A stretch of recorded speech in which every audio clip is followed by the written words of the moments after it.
Hey guys, and welcome to another episode of Season 4, the Empowered Podcast.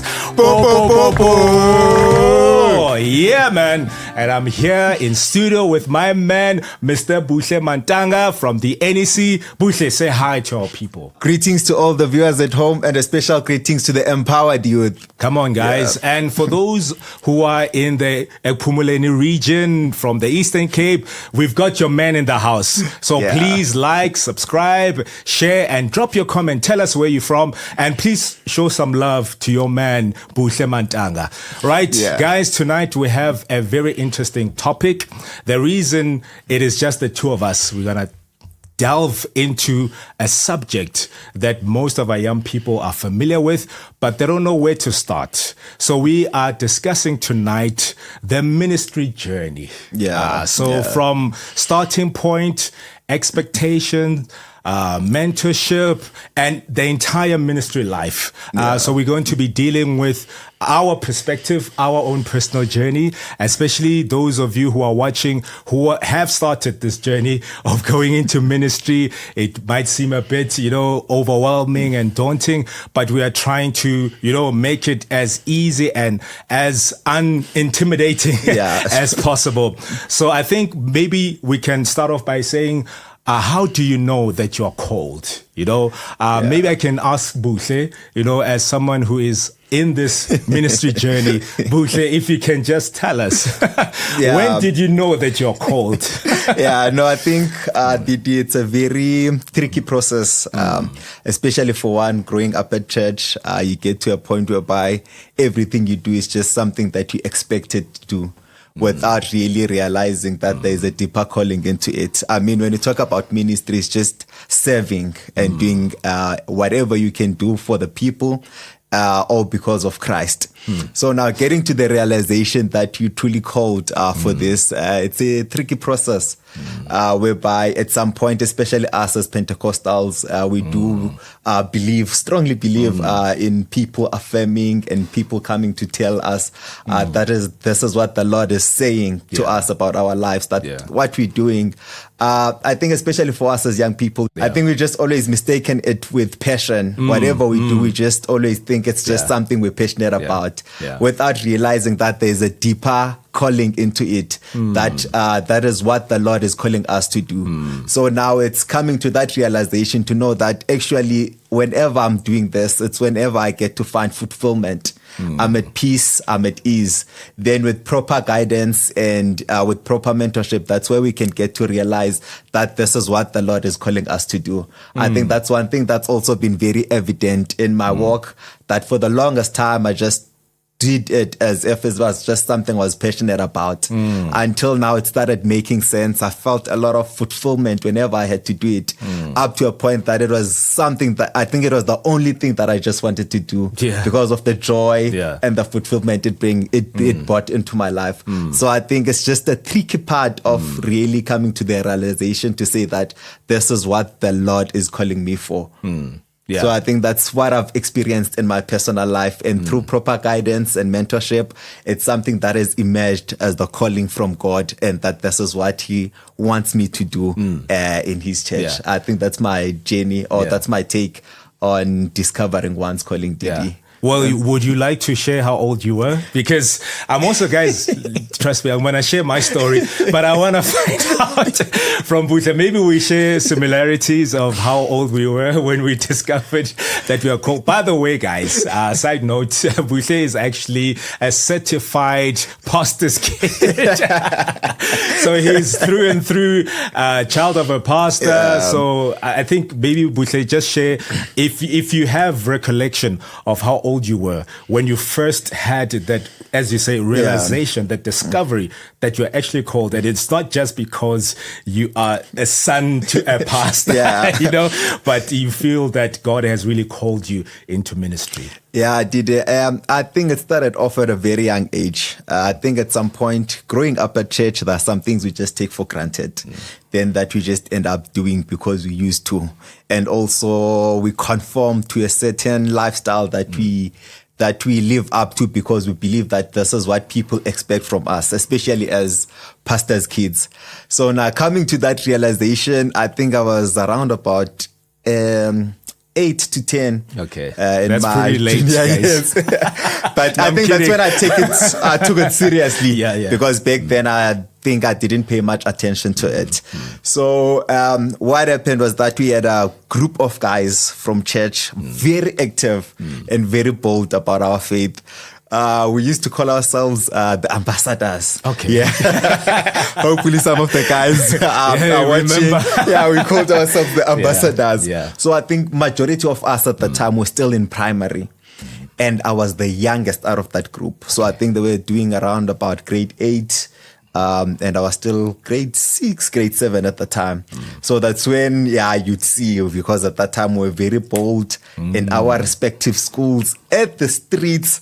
I think that's the time where we had the highest number of young people, even at our church, Sure. because that's when we started inviting people, preaching to them. There's nothing we didn't do from 7 days fasting. I think we were so passionate, having the courage to be like David, who was used by God mightily as a young man. So that's one thing we experience. That's one thing we wanted to experience in our lives. And that's one thing God helped us and took us through all that journey. So I think I got to realize my calling and took it seriously. Around about that age. I think at the most pivotal point, it was when I was doing grade 8.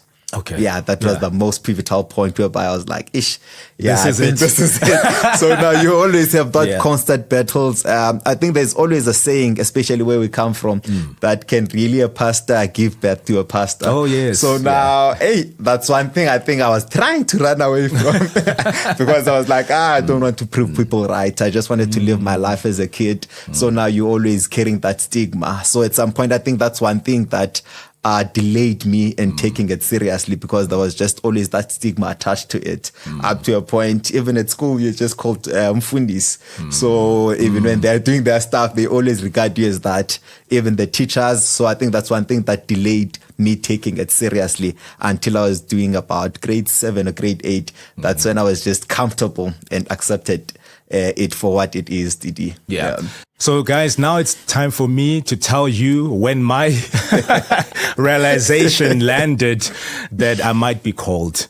So Buhle mentions that he started, I think, realizing at the age of 8 when he started, I think, primary school. So I started earlier than that, actually, Buhle. Okay. I was, I think, 5 years of age. So I woke up. So this is a story that my mom told me while I was still young, that I woke up one morning and I felt so much passion. And I went to my mom and said, Mom, I had the most beautiful dream. And my mom's like, tell me, son, what did you dream about? And I said, I was on this ocean and there was a lot of people drowning and sinking, in the water. And I stood above the water with Jesus and I said, hold on to Jesus. He will save us, And my mom was stunned because at the young age, I could, even narrate and explain the dream with such detail. And I think that's when my mom realized that, this one. Well, at the time, I can't claim to know that I knew that I would go into ministry, but I think that's where the journey started. And for the longest time in my life, I've been having prophecies, Buhle, from ministers who would come to our local assembly when they see me, because I was that kid who would carry, that small testament. I would have, I would be wearing my church clothes, the church shoes, I would carry myself as a pastor, So people would, often give me that title, that label, pastor, muruti, mfundisi, and all of that, or evangelist, So that's when I realized that actually I have a calling, but obviously you need it, as you said, you need guidance. So I was very fortunate to have grandparents and parents who understood the ways of the Lord, who guided me and who protected the calling. Because I think, Buhle, you can agree with me that it's important to have parents, to have mentors, and just people who will cover, and protect, the calling that is within you. until maturity. And so I also felt that, let me just experience life. Let me just go into corporate study before I do this calling thing. But it has caught up to me. And so this is my life. I've been in ministry. I grew up in the church. I've mentioned this before that I'm 4 generations of being AFM members. I'm 4th generation AFM member. So it's in my blood. So I think maybe taking this conversation forward, maybe we can discuss as a young minister in the AFM, we discuss the starting point. Where does it begin? Because first of all, you realize that you're called, but there has to be someone who recognizes the calling. And then when you are of age, go into, preparation and training to be a pastor. And there is a journey in the AFM that we're going to discuss right now. So we're just going to start from Genesis, starting point, entry level. Like maybe you can just give us a short summary of what was your experience starting the journey as an aspiring AFM pastor. Yes, Didi. No, thank you for that. I think growing up at the church, you get exposed to these things maybe at a very young age. But I think I took notice. One of the few things I took notice of is that, hey, in the FM, you don't just wake up and become a pastor. It never happens, guys. Trust me. There's quite a process. You may be anointed, but hey. There's quite a process that one needs to follow. Yes. Which I think at some point, as I said, growing up in the church, I've heard a lot of people, complaining about it. Especially old pastors, I think, especially in the Eastern Cape, with people that take their call seriously, maybe at their late stages in life, maybe at their 50, 45. Then now you still need to start the whole process from start. So now one of the things that that's very prominent in our church, you cannot be recognized as a pastor without you having a qualification as a pastor. That's important, but guys. Before we even go to the qualification, there are also some processes that you need to undergo. I'd use the word to authenticate your calling. The first process, I think is also mentioned that it is important to have proper mentorship.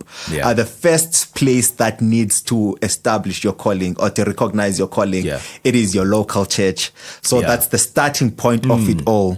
Your pastor being able to recognize the calling of God upon your life. So it doesn't end there. They need to call you for an interview for you to share your own personal story. What is it that, what's your conviction? Do you really believe that you called? For you to share and narrate the story of your calling to them. And then from your pastor, it goes to the governing board. So you need to sit there with the governing board to share your story. I think it was one of the most frightening things for me to do. And by the way, guys, he grew up in church, but when the moment of truth arrives and you have to, convince, your elders that what you heard is of the Lord. I think that's when it dawned on me that, this is serious. Because I think when you're sitting there, you always caught yourself in between. Are you really trying to convince those people that you really called, or you just want to sit there and tell what you've experienced personally? So I think sometimes your story doesn't seem that convincing. You're just sitting there, as you're telling it, you're just like, I don't feel, it doesn't carry the weight of really of a called person. But it's just being authentic, not adding any spices or any theatrics to make it a bit more convincing, but just for one to remain authentic. That's why I'm saying it was one of the most scariest things for me to do. So we had you have your interview with your pastor and the governing body. Can I just jump in there? Quick question. Since you're a pastor's kid, when you talk about interviewed by your pastor, are you mentioning your dad, your biological father? Yes. So hey guys, that was the most scariest thing to do. In as much as he knew, and he told me that we'll call you for a meeting. So now sitting there with him, I don't think they asked a lot of questions. But just having to tell my story, it was just different, because I think even the whole atmosphere was different in the sense that I think there's always a thick line with having to regard your father as your pastor and also just taking him as your father in general. So now just having to sit there and you're like, I'm acknowledging this man as my pastor now, not as my father. So having to address him as a pastor, it was a bit tricky. So moving from there, from your pastor and the governing body, now you are being recommended to the region. Guys, I can tell you more about that. So, as Butle said, this is the journey for all AFM pastors. So you get recommended by your local assembly governing body. After the interview, they recommend you to your local region or network. So what happens there is that they also conduct an interview and you have to narrate that story of calling, your journey to that point again with them, obviously because our church believes in authenticating one's calling because we believe in mentorship, we believe in guidance. We don't allow people to just, go their own way and establish their own path, but we allow people to find their calling and their path and their journey within the greater structure of our church. So after, your interview with the local assembly governing body, it goes to the region. And during that process, now you start applying and registering to the institution of your choice. The AFM does have affiliation with higher learning institutions, but good news, guys. Finally, the AFM of SA, we have our own certificate as a higher learning institution. Yes, guys. So the AFM Theological College is now fully fledged and we offer the BTH degree. Okay, guys. I think it's a moment to say po. Once again. So guys, we are excited. So once you recommended by your region, then you submit your forms to the head office. And once it gets to the head office, then you can now register and apply at AFM TC. And then throughout the journey, you're studying. Hey, Bushe, can we talk about the modules, Bushe? Sometimes the modules will just give you gray hairs and now you have to talk to your lecturer. I missed the deadline or can I redo the assignment? But it's all part of the journey. You are learning things that will equip you for ministry. And once you are done, some will take 2 or 3 years. And then once you get almost to the end of the journey, I don't know, Bushe, where are you in that journey? Maybe you can share with us. Almost. I'm almost there towards the end. I'm almost there towards the end. But I think one thing we also forgot to mention is that the AFM is very strict on which institutions you can go get your degree at. That's why we recommend AFMTC, guys. So that's one thing people have been crying about for the longest time, that it's very strict on the institutions in which you can go and get your degree at. So it's been very selective. Only a handful of institutions have been recommended that one can study with. But as fortunately, as you said, now we have our own institution. So there's only one direct way you can just choose registering with the AFMTC. So I think I'm almost towards the end. Okay. But as you move closer to the end, you can see the light at the end of the tunnel. But it's not as easy to get there because now I think I'm doing my last year. Okay, awesome so stuff. Now I'm big ups to Bushe, guys. One of the good things to mention is also that now the church also allows for third year students to register and do their meal. So that's one of the good things to look forward to. We're going to talk about what meal is just now. That's one of the good things to look forward to, because previously you'd only do your meal once you have completed your qualification. So now I think with even the duration of your studies, it was 3 years for the bachelor degree. Now you also needed to put in some allowance for you to do your meal. I think it's good to mention that there's part-time and also there's full-time. So even the duration for the part-time and full-time, it's not the same. So for most people, it always ended up dragging to 4 or 5 years just for them to finish the whole process. But now imagine if you get to start doing your meal when you're doing your third year. So if you're doing it full-time, you can just finish it together with your studies.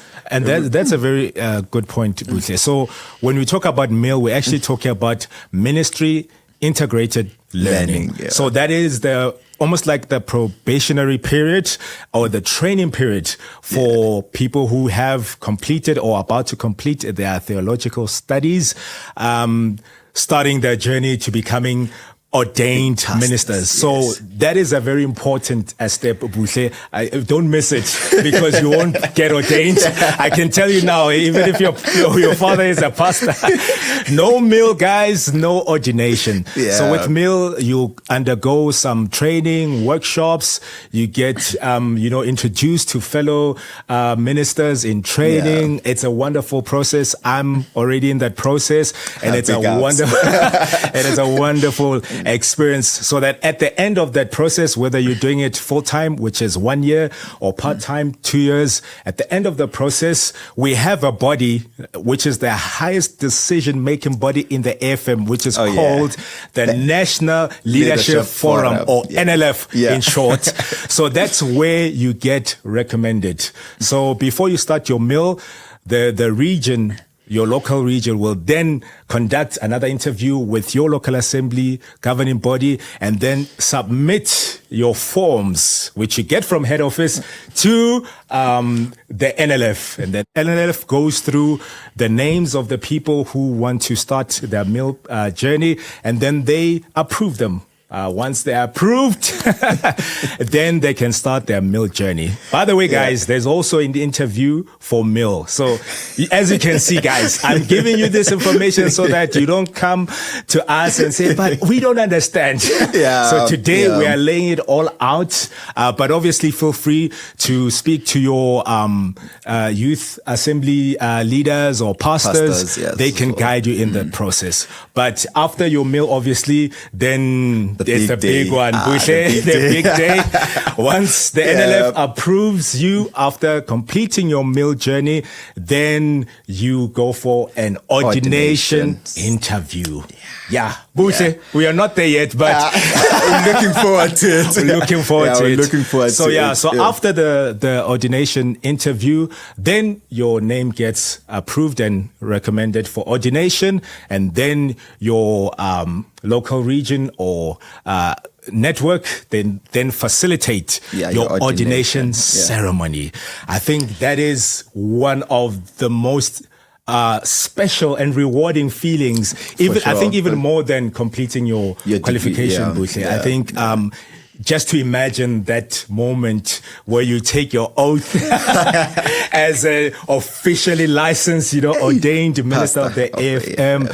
So that is part of the journey. But I think that only speaks of the AFM journey. But I think maybe, Buhle, you can also speak of, what it means, to be part of this journey, what it means for you, also being a youth leader, what it means to be a minister in training. Because, the Bible says many are called, but few are chosen. So what does it mean to you, to be part of this journey?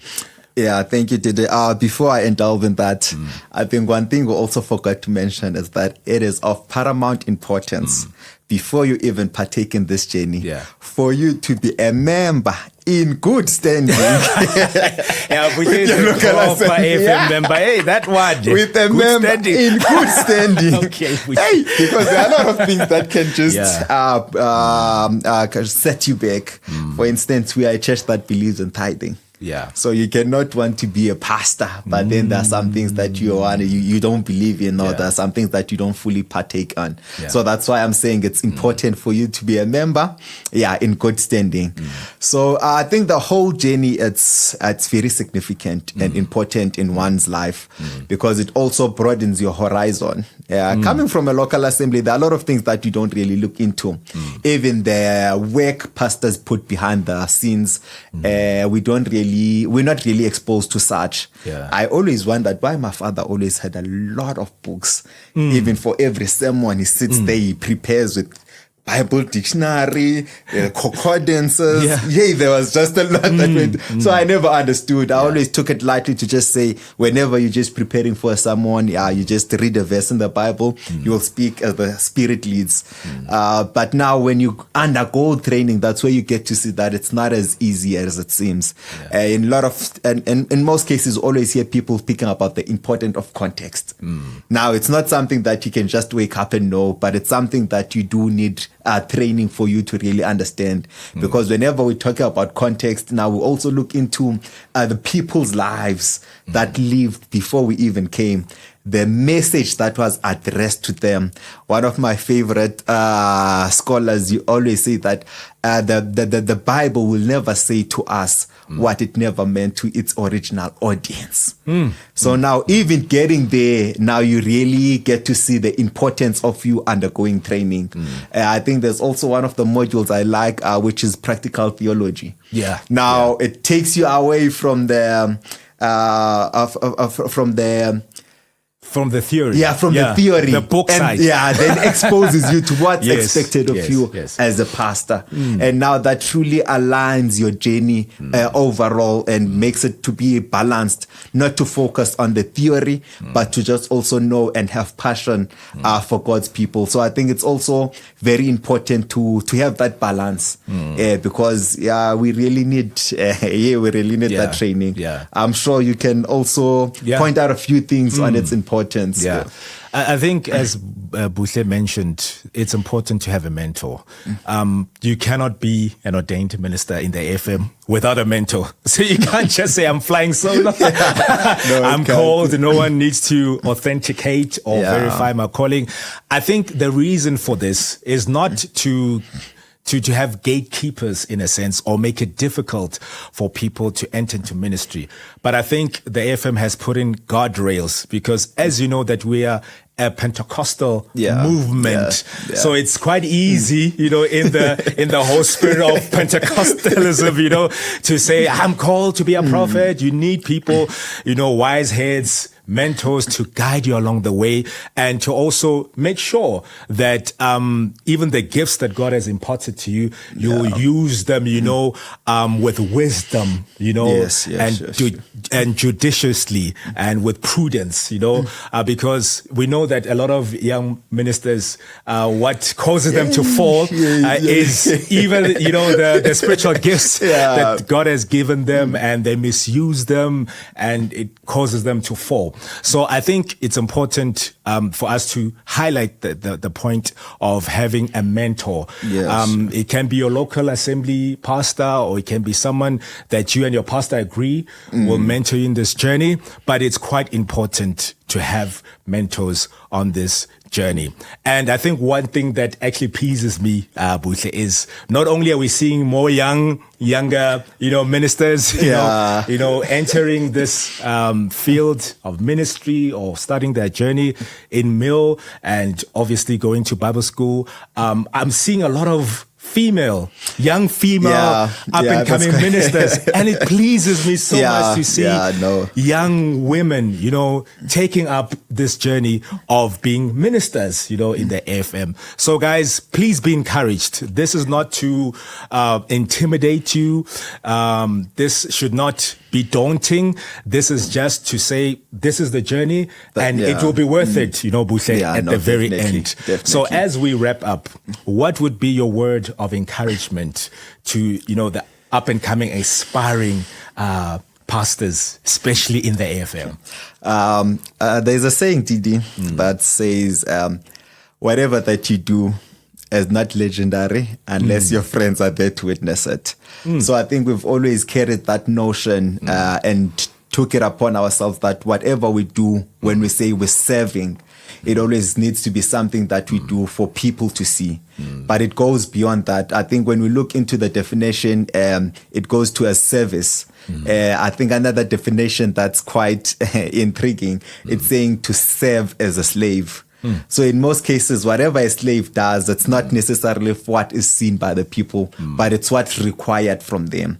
So we always hear Paul saying that Paul, the slave of Jesus Christ. Yeah. So I think that's the same attitude we need to adopt, that whatever we do when we're saying we want to be of service, it's not to do it for us to get applause from people, but it needs to be something that emanates from us. And doing it for Christ, I think everything that we need to do always needs to be Christ-centered, not for us to gain any sort of recognition, not for us to gain any sort of applause, not for us to gain any status per se, but to doing it purely for Christ. And also, I think Paul says these words to Timothy, that you need to study the word to find yourself beyond reproach. I think that's the same attitude as young ministers that we need to take. At first, study.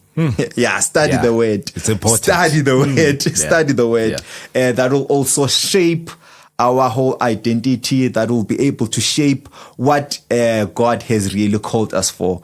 To know that we're not called to be celebrities, but we're just called to be of service. As the Bible says, that Christ didn't come to be served, but he has come to serve. So that's the same attitude we need to have as young ministers.